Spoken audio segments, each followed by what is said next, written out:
At buksan po natin ang ating mga banal na kasulatan at tayo po'y patuloy na mag-aaral sa aklat ng unang Korinto. Tayo po'y nasa Kapitulo 2 at babasahin po natin ang 1 hanggang sa 9. At sundan lang po ninyo ko sa inyong mga banal na kasulatan.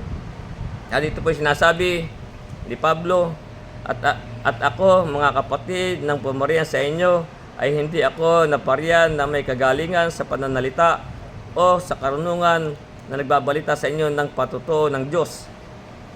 Sapagkat aking pinasiyahang walang maalamang anuman sa gitna ninyo maliban na si Jesucristo at siya'y napako sa krus. At ako'y nakisama sa inyo ng may kahinaan at may katakutan at may lubhang panginginig.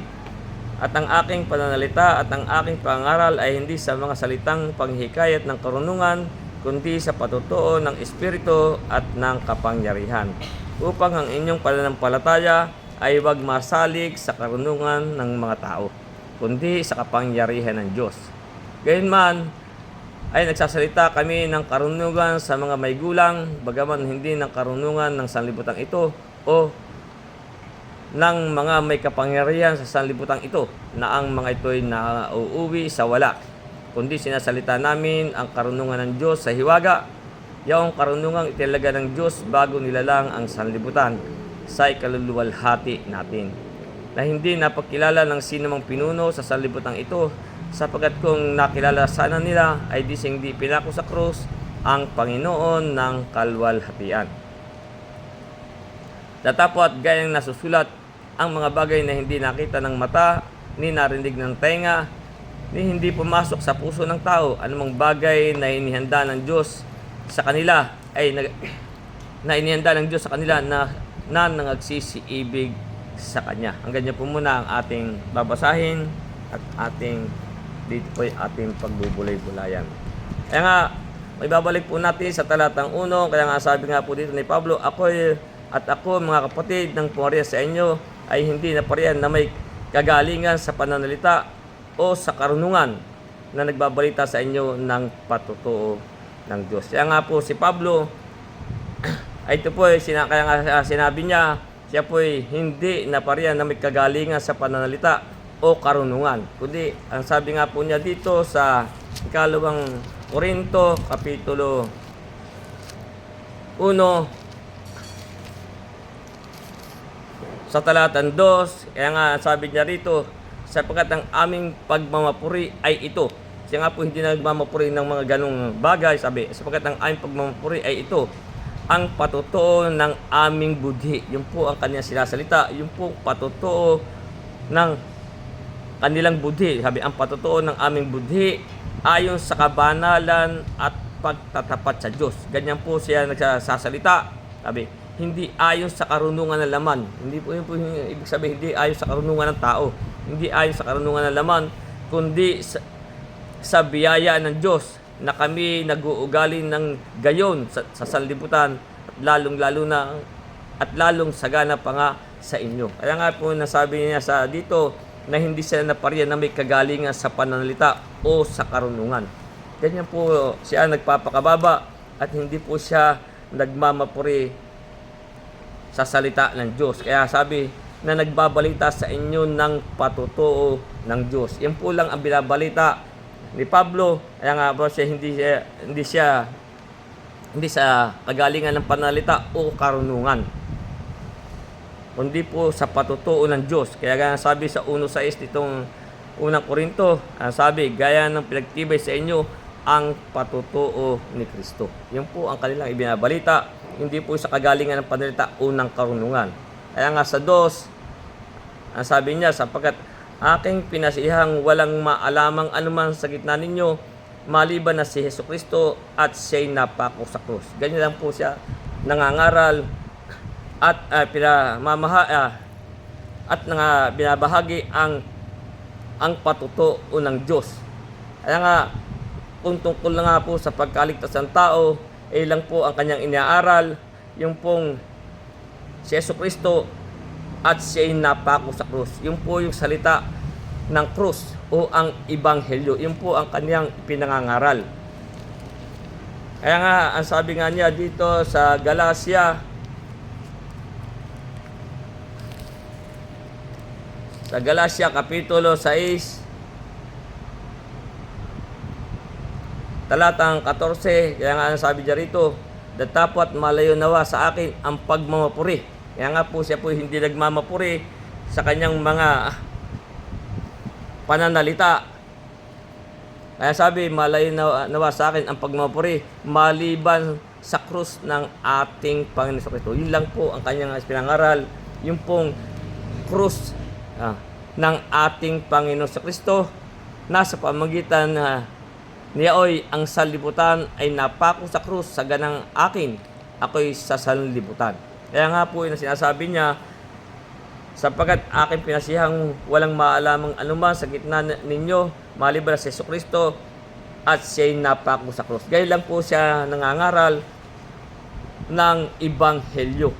At dito rin sa 1:23, itong unang Korinto, kaya nga sabi niya rito, datapwat ang aming pinangangaral ay ang Kristo na napako sa krus. Yun lang po.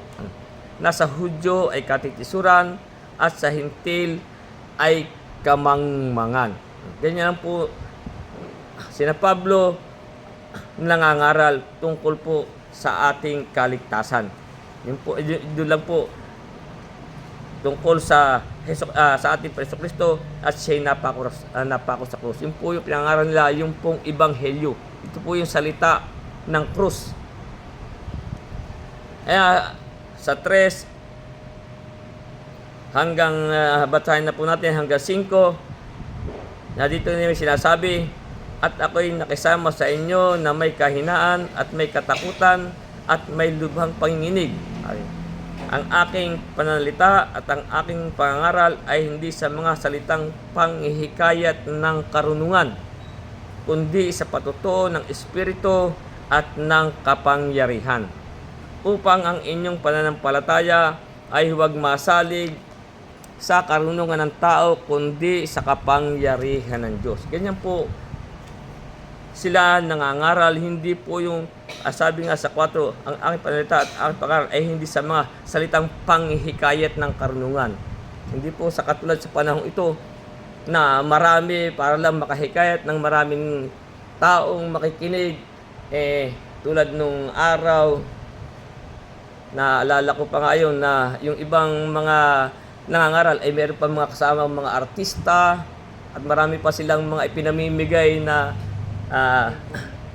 mga giveaway para lang po sila makahikayat ng mga maraming na makikinig.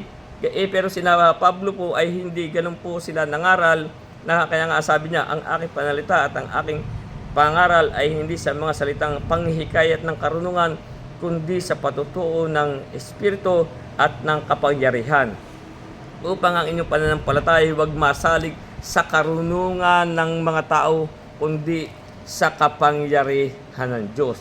Kaya ganyan po sila nangangaral. Kaya nga dyan, sabi nga dito ni Pablo sa unang Tesalonica, sa Kapitulo 1,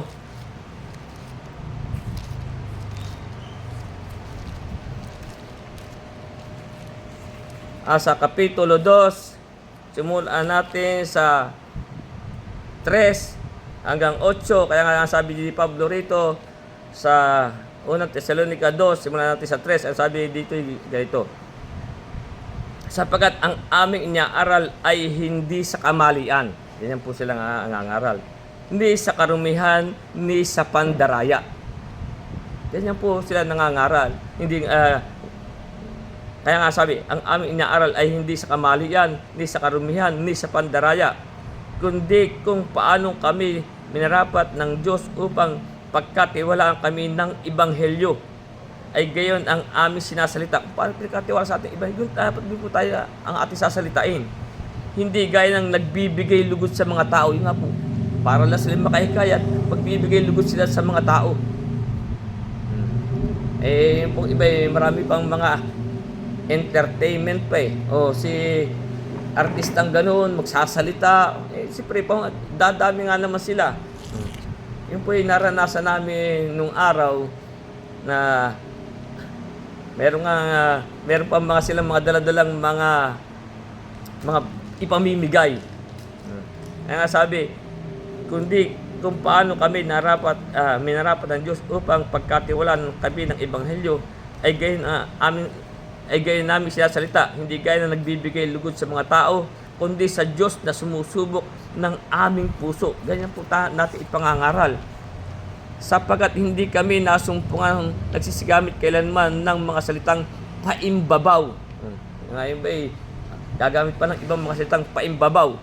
Gaya ng nalalaman ninyo ng balabal man ng kasakiman, saksian Diyos. Sabi, ni magsihanap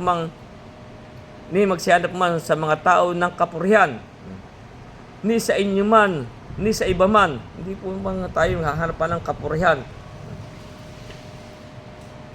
na maaaring magsigamit kami ng kapahamalan gaya ng mga apostol ni Kristo, kundi kami nagpapakalumanay sa gitna ninyo. Ganyan po nangangaral sila, nagaya ng isang sisiwa pagka inaamo ang kanyang sariling mga anak. Gayon din kami, palibasay may magiliw na pag-ibig sa inyo, ay kinalugdan kaming kayo'y bahaginan, hindi lamang ng Ebanghelyo ng Diyos, kundi naman ng aming sariling mga kaluluwa, sapagkat kayo'y naging lalong mahal sa amin. Ganyan nga po, sina Pablo ay nangangaral. Yung pong sa patutuo ng Espiritu. Kaya nga, dito rin sa unang Tesalonica, sa 1:5, kaya nga sabi, kundi kung paano ang aming ebanghelyo ay hindi lamang dumating sa inyo sa salita, kundi sa kapangyarihan din naman at sa Espiritu Santo at sa lubos na katiwasayan na gaya ng inyong nalalaman kung anong pagkatao namin ang aming pinakita sa inyo dahil sa inyo. Ganyan po, kung ano lang po yung pinagkaloob sa atin. Ganyan po sila, hindi po yung sa mga masalitang mga panghikayat para tayo makahikayat ng marami kung ano-ano ang ating gagawin. Sabi nga dito, ang makinig ay makinig, ang magtakwil ay magtakwil. Pamahagi po natin ng salita.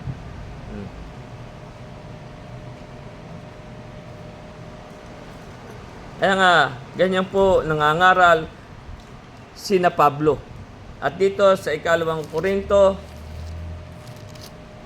sa 4, sa talatang 7, kaya nga sabi, ngunit taglay namin ang kayamanan ito sa mga sidlang lupa upang ang dakilang kalakhan ng kapangyarihan ay maging mula sa Diyos. Para po yung kapangyarihan ay mula sa Diyos. At huwag mula sa aming sarili. Hindi po para sa ating sarili. Yung dapat po, yung mula sa Diyos. At dito po sa 6, 2 Korinto 6, sa talatang 6, kaya nga sabi dito, sa kalinisan, sa kaalaman, sa pagpapahinuhod, sa kagandaang loob, sa Espiritu Santo, sa pag-ibig na hindi pa kunwari. Ganyan po natin ipangangaral ang Ebanghelyo o ang salita ng Diyos. Sabi, sa salita ng katotohanan, sa kapangyarihan ng Diyos, sa pamamagitan ng sandata ng katuwiran, sa kanan at sa kaliwa. Ganyan po dapat tayo nangangaral para po ang ating pananampalataya ay huwag masalig sa karunungan ng tao, kundi sa kapangyarihan ng Diyos. Kaya nga sa 6,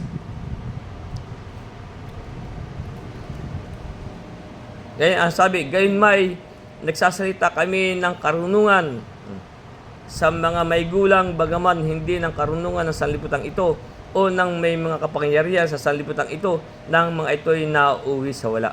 Sila po ay nagsasalita ng karunungan. Ano po ba yung karunungan ng Diyos?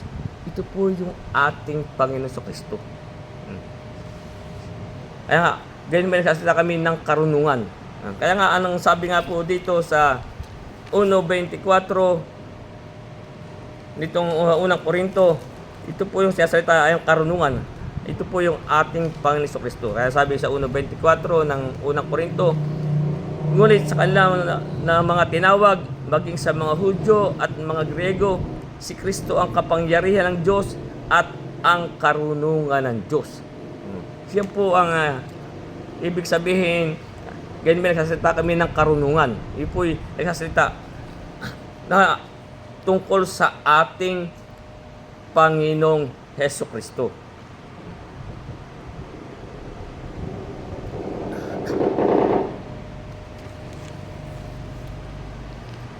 Kaya nga, dito sa talatan 2, ang sinasalita po nila ay yung pong maliban na si Kristo at siya'y napako sa krus. Nga po yung sa 2:2. Kaya nga sabi niya, ganyan naman nagsasalita kami ng karunungan sa mga may gulang. Ito pong mga may gulang, ito po binasa ko sa English, ang nakalagay po doon ay sa mga perfect. Doon po sila nagsasalita. Ang ibig po sabihin ng perfect sa Tagalog, sakdal.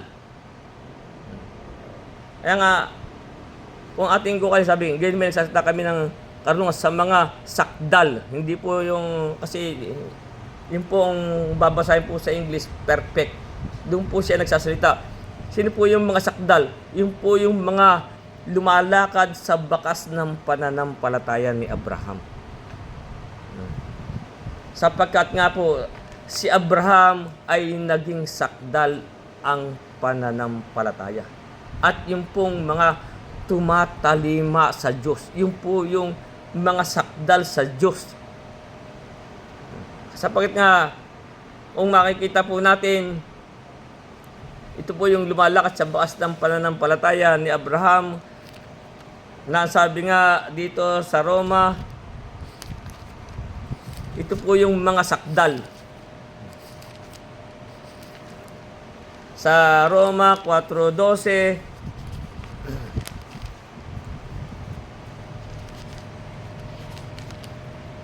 na sinasabi, at ang ama ng pagtutuloy nila, hindi lamang sa pagtutuloy, kundi pati naman sa mga nagsisilakad sa bakas niyong pananampalataya ng ating amang si Abraham. Nasa kanya nang siya'y nasa di pagtuloy. Sapagkat si Abraham po ay natanggap na po niya ang ebanghelyo nang hindi pa po inaaral sa kanya ang pagtutuli. Kaya nga po maging sa mga ating mga sa hindi pagtutuli, ay dapat po ang ating pananampalataya ay tulad ng bakas ng pananampalataya ni Abraham. Sapagkat si Abraham po ang ama ng lahat ng mga nagsisisampalataya. Na si Abraham po ay naging sakdal ang pananampalataya. Kung ating babasahin sa Santiago,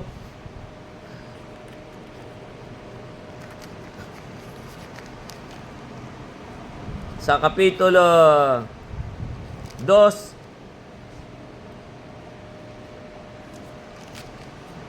sa 21 hanggang 22, kaya nga dito sinasabi, hindi baga ang ating amang si Abraham ay inaring ganap sa pamamagitan ng mga gawa dahil sa kanyang inihain si Isaac na kanyang anak sa ibabaw ng dambana. Nakikita mo na ang pananampalataya gumagawang kalakip ng kanyang mga gawa, at sa pamamagitan ng gaway naging sakdal ang pananampalataya. Ganyan po tayo dapat lalakad sa bakas ng pananampalataya ni Abraham. Sapagkat si Abraham po, ang sabi sa Genesis 26, sa talatang 25, kung paano siya lumakad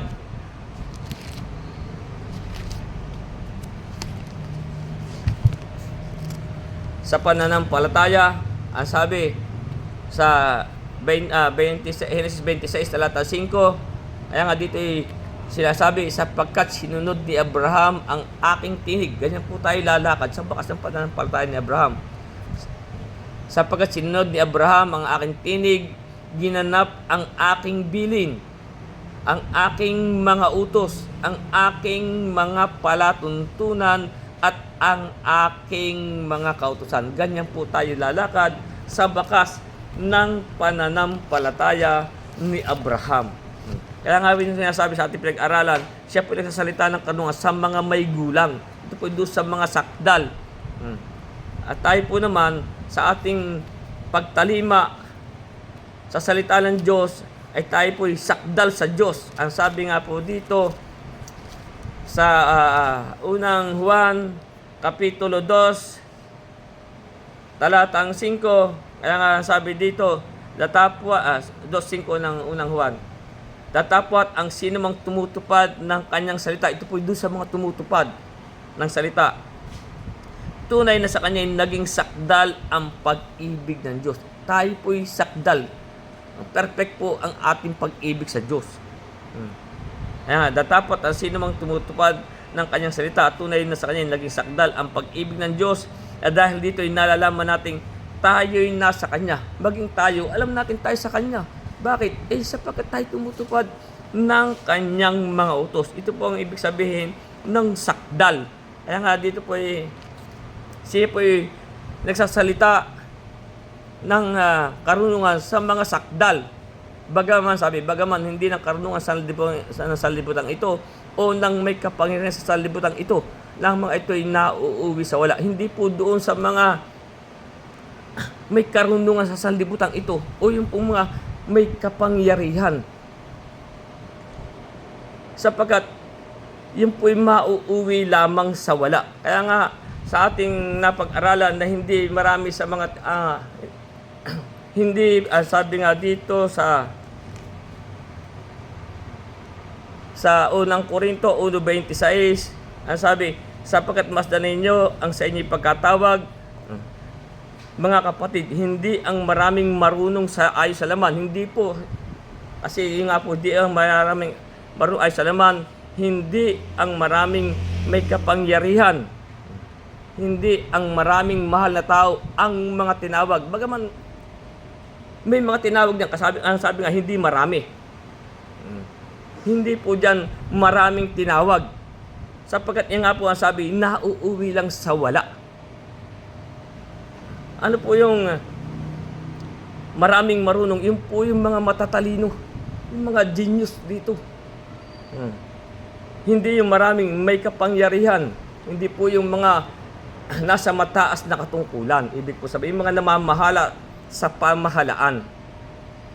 Yun po yung mga may mga maraming kapangyarihan. Hindi yung maraming mahal na tao. Ano po yung mga mahal na tao? Sa English po, nobleman. Yung po mga maharlika, yung mayayaman, yung mga royal blood. Hindi po marami ang tinawag dyan. Sapagkat, nga sabi niya, yung po'y nauuwi lang sa wala. Bakit? Sapagkat yung pong salita ng krus ay kamangmangan sa kanila. Kaya sabi sa 1:18 nitong Korinto, sapagkat ang salita ng krus ay kamangmangan sa kanila na nangapapahamak. Ngunit ito'y kapangyarihan ng Diyos sa atin na nangaliligtas. Kaya nga sa 1:21 nitong unang Korinto, kaya sabi, sapagkat yamang sa karunungan ng Diyos ay hindi nakilala ng sanlibutan ito.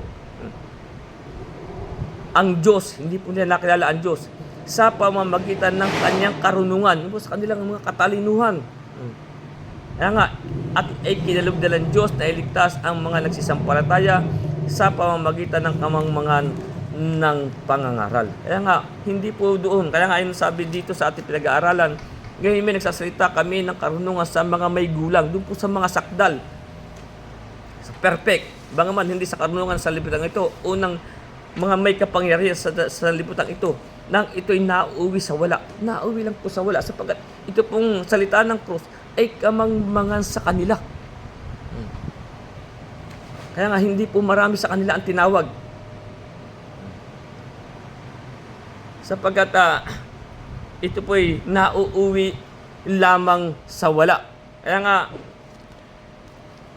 ang sabi dito sa 1:27 ng unang Korinto, sabi, kundi pinili ng Diyos ang mga bagay na kamangmangan sa liputan upang hiyain niya ang mga marurunong, at pinili ng Diyos ang mga bagay na mahina sa sanlibutan upang hiyain ang mga bagay na malalakas, ang mga bagay na mababa ng sanlibutan, ang mga bagay na hinamak ang pinili ng Diyos. Hindi po marami diyan ang pinili sa mga may kapangyarihan, yung mga marurunong, yung mga mahal. Bagaman mayroon din tinawag diyan, pero hindi marami. Kaya sabi, kundi pinili ng Diyos ang mga bagay na kamangmanga na saliputan upang hiyain niya ang mga marurunong, at pinili ng Diyos ang mga bagay na mahihina ng saliputan upang hiyain niya ang mga bagay na malakas, ang mga bagay na mababa ng saliputan, ang mga bagay na hinamak ang pinili ng Diyos, o ang mga bagay na walang halaga upang mawalang halaga ang mga bagay na mahalaga. Sapagkat yun po yung mga ganyan, mga matataas na tao. Kaya nga po, ang sabi sa Santiago, na pinili ng Diyos ang mga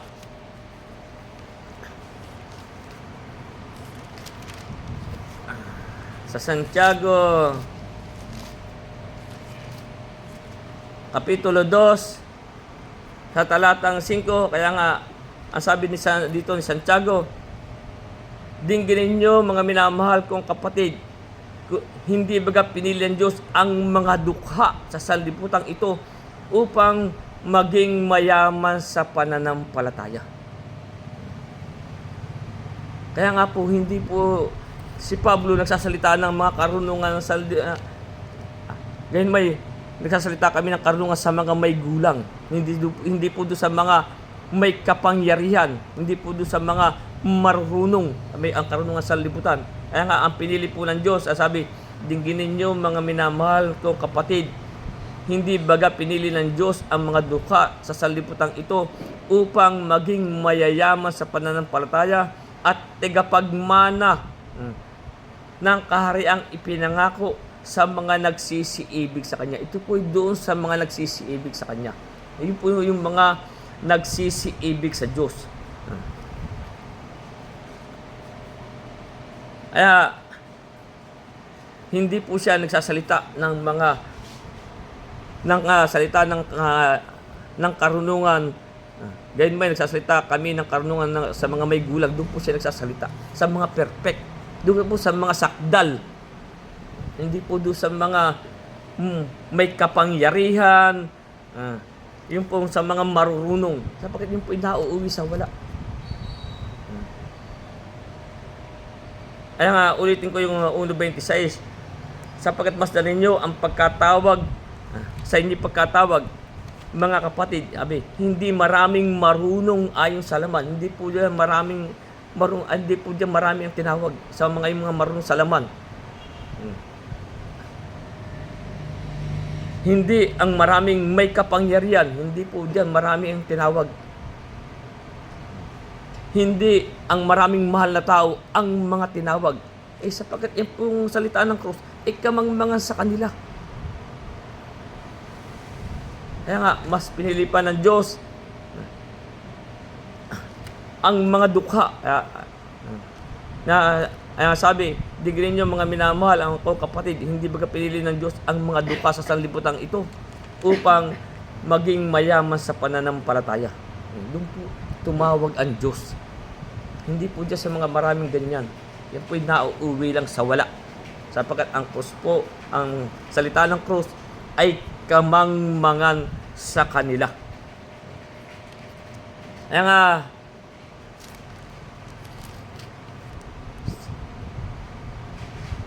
sa 7, kaya nga sabi dito kundi sinasalita namin ang karunungan ng Diyos sa hiwaga. Yaong karunungan italaga ng Diyos bago nilalang ang sanlibutan sa ikaluluwalhati natin.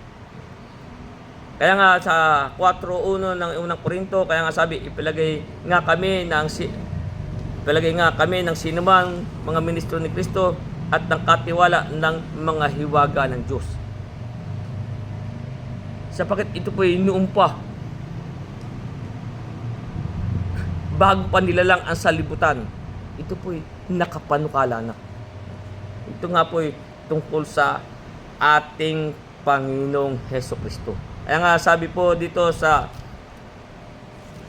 Kolosas pa rin, sa Kolosas Kapitulo 1. Ay po sinasalita nila sa hiwaga.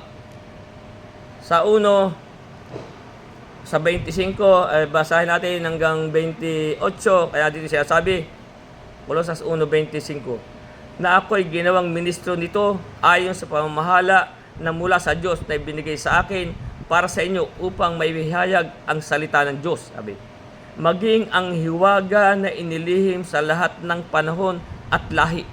Kaya nga po ito, kaya nga sinasabi, bago pa nilalang ang sanlibutan.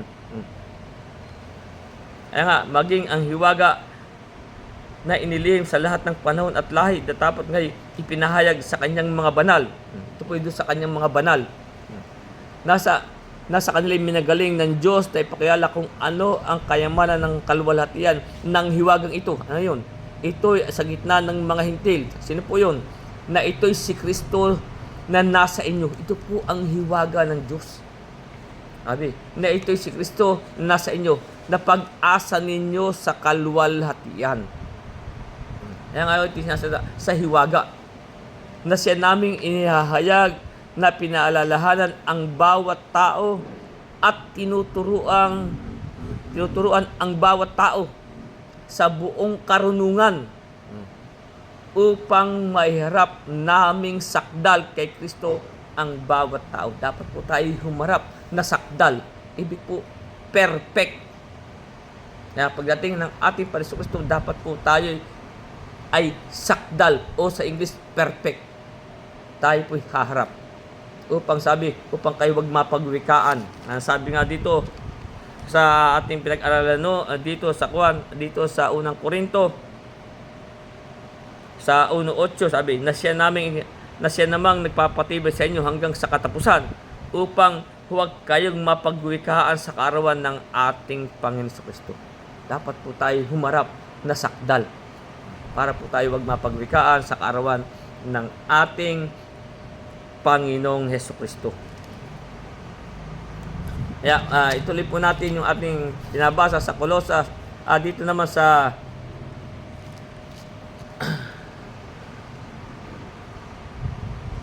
saan na tayo?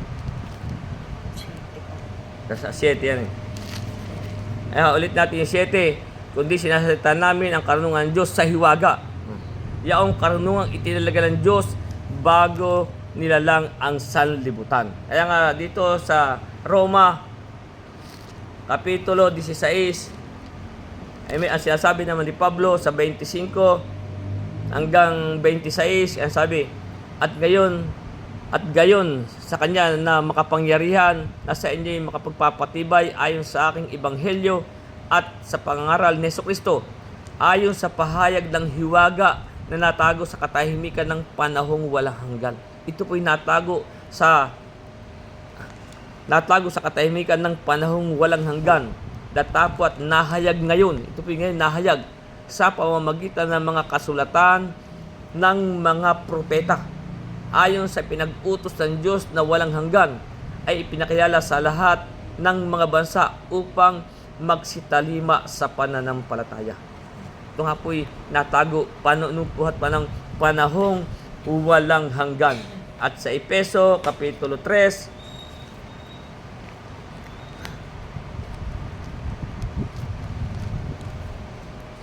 sa talatang 1,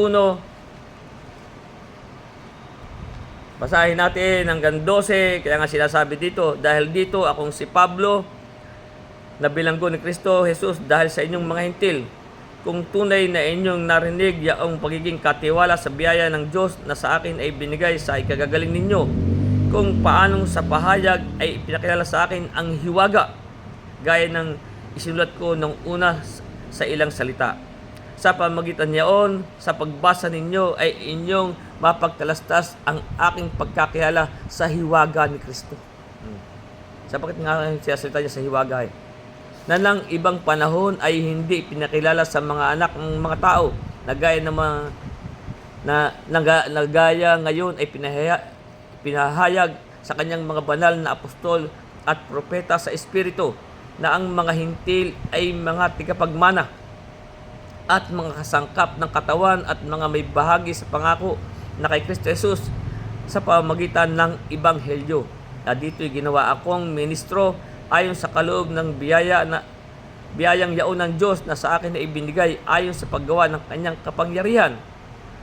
Sa akin na ako ang kababaan sa lahat ng lalong mababa sa mga banal, ay ibinigay ang biyayang ito upang ipangaral sa mga hintil ang di malirip na mga kayamanan ni Kristo at maipakita sa lahat ng mga tao kung ano ang pagiging katiwala sa hiwaga na sa lahat ng panahon ay inilihim ng Diyos na lumalang sa lahat ng mga bagay.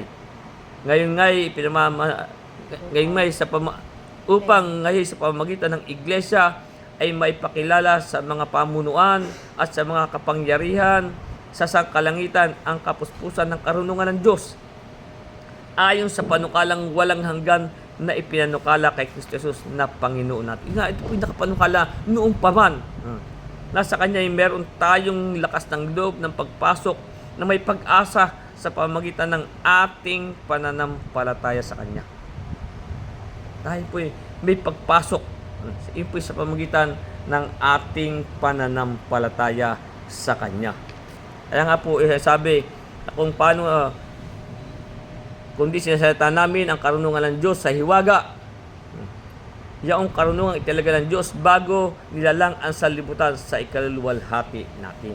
Nasabi sa 8 na hindi nakilala ng sino mang pinuno sa sanlibutan ito. Kaya nga, ito po hindi nakilala ng sino mang pinuno sa sanlibutan ito. Sapagkat ito po'y kanyang inilihim sa mga pantas at matatalino. Tulad nga po, kaya ulit natin, na hindi napakilala ng sino mang pinuno sa sanlibutan ito, sapagkat kung nakilala sana nila, ay hindi pinako sa krus ang Panginoon ng kalwalhatian. Hindi nga po nakilala yan ng mga iskriba at ng mga pariseyo. Kaya nga, ang sabi nga, sa Mateo 11:25, sapagkat ito po ay inilihim niya. Mateo 11:25 sabi, nang panahong yaon ay sumagot si Jesus sa kanya, ako'y nagpapasalamat sa iyo, O Ama, Panginoon ng langit at ng lupa, na iyong inilihim ang mga bagay na ito sa mga pantas at matatalino at ipinahayag mo sa mga sanggol. Kaya nga po, hindi po ito napakilala sapagkat ito po'y inilihim niya sa mga pantas at matatalino. Kaya nga po ito, siya hindi napakilala ng sino mang pinuno. Kaya kung makikita natin sa aklat ni Juan, na ito'y sinabi na rin dito, kung ating titingnan dito, simulan natin sa Juan 15. Babasahin natin po ito hanggang sa 16 hanggang 3. Kaya sabi sa Juan 15:25 gito, ngulit nangyari ito upang matupad ang salita ng kasulatan sa kanilang kautusan. Ako'y kinapuutan nila ng walang kadahilanan.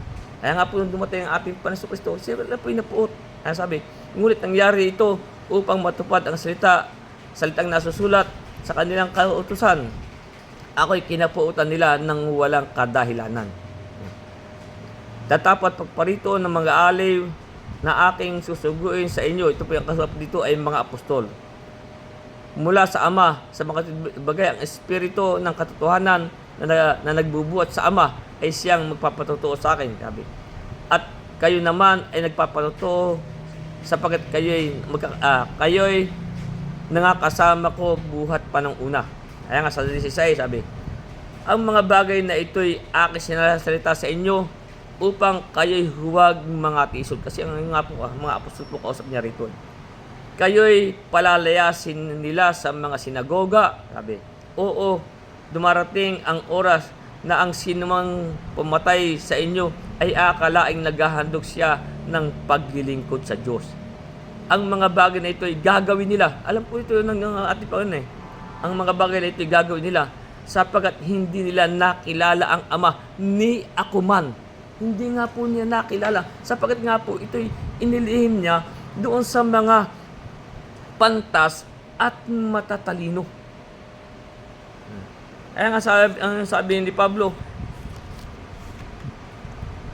na hindi napagkilala ng sino mang pinunsanlibutang ito. Hindi nga po niya ito napagkilala.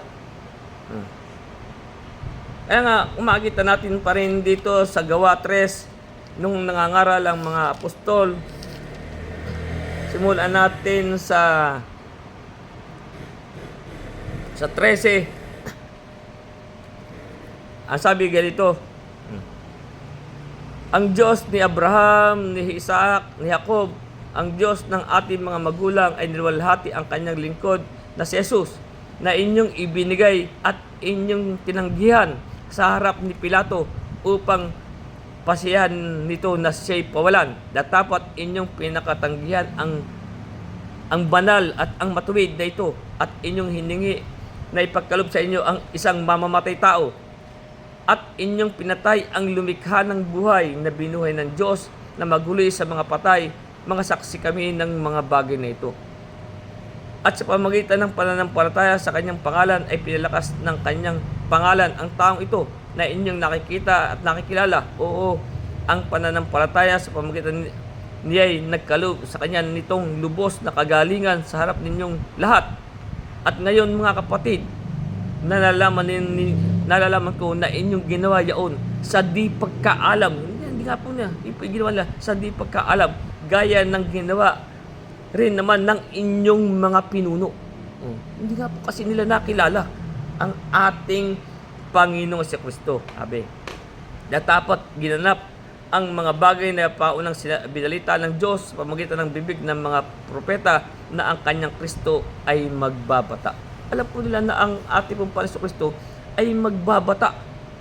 Pero hindi nga po nila ito nakilala. At dito rin sa Gawa, Kapitulo 13, sa 26 hanggang 29, kaya sinasabi, mga kapatid, mga anak ng lahi ni Abraham, at mga nangatatakot sa Diyos, sa atin ay pinadala ang salita ng kaligtasan ito, sapagkat silang nanganana sa Jerusalem at mga pinuno nila, sabi, dahil sa hindi nila pagkakilala sa kanila. Yung nga po, yung mga pinuno nga, yun po yung mga eskriba, mga parasin, mga pinuno, sabi, sapagkat silang nanganana sa Jerusalem at mga pinuno nila, dahil sa hindi nila pagkakilala sa kanila, ni sa mga tinig ng mga propeta na sa tuwing Sabat ay binabasa, ay kanilang tinupad ang hatol sa kanya. At bagamat hindi sila nakasumpong sa kanya ng anumang kadahilan ng sukat ipatay, gayon may kanilang hiningi kay Pilato na siya'y patayin. Nga po ang ating Panginoon Kristo. Nga sabi, hindi nga nila nakilala ang ating Panginoon Kristo. Kaya nga, yung sabi niya sa Juan, sa aklat ni Juan, sa Kapitulo 1,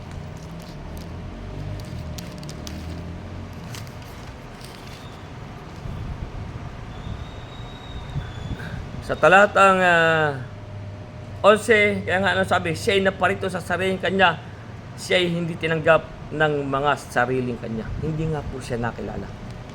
Kaya nga, yung sabi sa ating pinag-aaralan, na hindi napagkilala ng sino mang pinuno sa sanlibutan ito.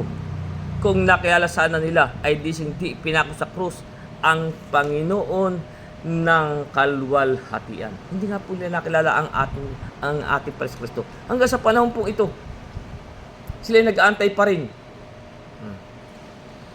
sa ating Panginoon. Hindi nga po nila nakilala. Sino po itong Panginoon ng kalwalhatian? Ito nga po ang ating Panginoong Jesucristo. Kaya nga, kung ating basahin sa aklat ng mga awit, sa Kapitulo 24,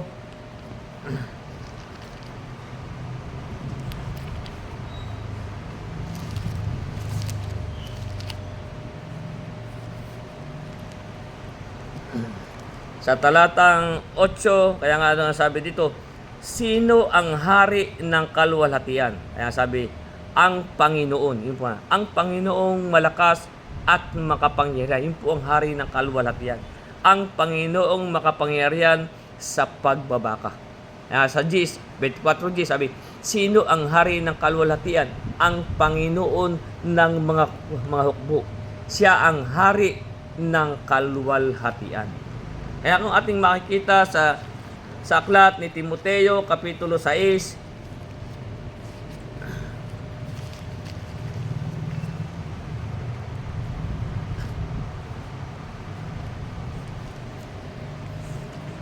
sa talatang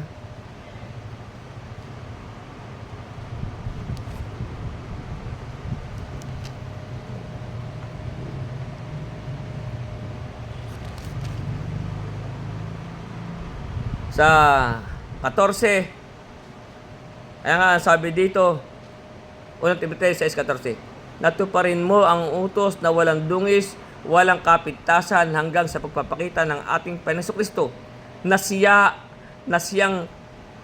nasa kanyang kapanahunan ay pahayag siya, mapalad na tanging makapangyarihang hari ng mga hari. Siya po maging hari ng mga hari, Panginoon ng mga Panginoon. Kaya hindi nga po nila nakilala ang ating Panginoon. Kaya nga sabi ko hindi napakilala ng sinumang Pinoy sa liputan ito, sapagkat kung nakilala sana nila ay di pinako sa krus ang Panginoon ng kaluwalhatian. Kaya sa 9, datapot gaya ng nasusulat, ang mga bagay na hindi nakita ng mata, ni narinig ng tenga, ni hindi pumasok sa puso ng tao. Yung po mga hindi na pumasok sa kanilang puso. Hindi. Kaya nga mayroong talata, may mga talata dito. Ang sabi sa aklat ng mga gawa, sa 28 talatang 6, na sinasabi, pumarong ka sa bayang ito at sabihin mo, sa pakikinig ay inyong mapapakinggan at sa anong paraan ay hindi ninyo mapag-unawa. At sa pagtingin ay inyong makikita at sa anong paraan ay hindi ninyo mamamalas.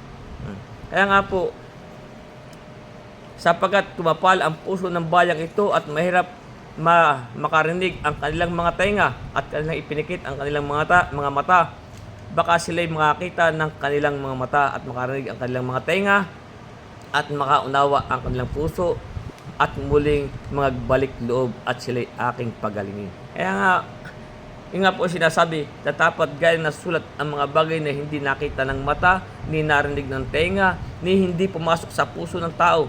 Kaya nga sabi sa bandang huli ito, anumang mga bagay na inihanda ng Diyos, lahat po ito, anumang mga bagay na inihanda ng Diyos sa kanila na nagsisiibig sa Kanya. Ito po inihanda ng Diyos. Ang lahat ng mga bagay ay inihanda ng Diyos sa kanila. Ito po sa mga nagsisiibig sa Kanya. Yun po lahat ng mga bagay. Ito po doon sa mga nagsisiibig sa Kanya. Sino po yung mga nagsisiibig sa Diyos? Ito po yung tumutupad ng Kanyang mga utos. Kaya nga sabi po sa unang Juan, kaya nga po lahat ng mga bagay na ihanda, ito po doon sa mga nagsisiibig sa Kanya. Ito po doon sa mga tumutupad. Ito po yung mga nagsisiibig sa Diyos. Kaya nga, ang sabi po sa unang Juan, sino ba itong mga nagsisiibig sa Kanya? Sa unang Juan, sa Kapitulo 5, sa talatang 3, ang sabi, sapagkat ito ang pag-ibig sa Diyos, na ating tuparin ang Kanyang mga utos. Ito po yung mga umiibig sa Diyos. Kaya nga sabi dito, anumang bagay na inihanda ng Diyos sa kanila na nagsisiibig sa Kanya. Ito po doon, yung mga inihanda ng Diyos, ito po doon po sa mga nagsisiibig sa Kanya. Ito po doon sa, sabi nga sa 5:3, sapagkat ito ang pag-ibig ng Diyos na ating tuparin ang Kanyang mga utos at ang Kanyang mga utos ay hindi mabibigat. Kaya nga, itaas natin sa 2. Dito'y ating nakikilala na tayo nagsisiibig sa mga anak ng Diyos sapagkat tayo nagsisiibig sa Diyos at tinutupad natin ang kanyang mga utos. Ito po yung mga nagsisiibig sa Diyos. Ito po yung mga tumutupad ng kanyang mga utos.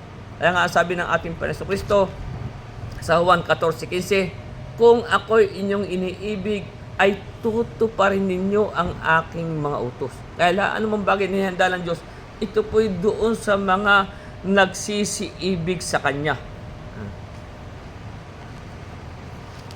Kaya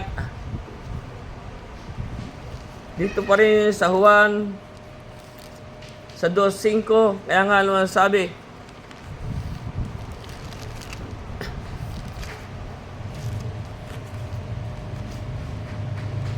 datapwat ang sino mang tumutupad ng kanyang salita, tunay na sa kanya naging sakdal ang pag-ibig ng Diyos. Dahil dito ay nalalaman natin tayo'y nasa Kanya. Ito nga po ay doon sa mga nagsisiibig. At yung pong binasa natin kanina sa Santiago 2:5, sabi, dinggin ninyo, mga minamahal kong kapatid, hindi baga pinili ng Diyos ang mga duka sa sanlibutan ito upang maging mayaman sa pananampalataya at mga tigapagmana. Tayo po ang mga tigapagmana ng kahariang ipinangako niya. Kanino? Sa mga nagsisiibig sa Kanya. Ito po ang mana ng kahariang ipinangako niya. Ito po sa mga nagsisiibig sa Kanya.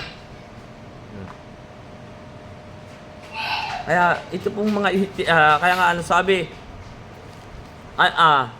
anumang bagay inihanda ng Diyos sa kanila sa nagsisiibig. Ito po yung mga inihanda po ng Diyos. Ito po doon lang sa mga nagsisiibig sa Kanya.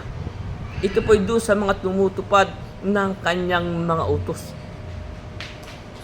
Tulad nga po ni Abraham na naging sakdal. Kaya nga po, yung po ang ating lalakarang bakas ng pananampalataya, yung pong kay Abraham. Si Abraham po ang ama ng mga nagsisisampalataya. Meron pa rin dito sa Mateo 25.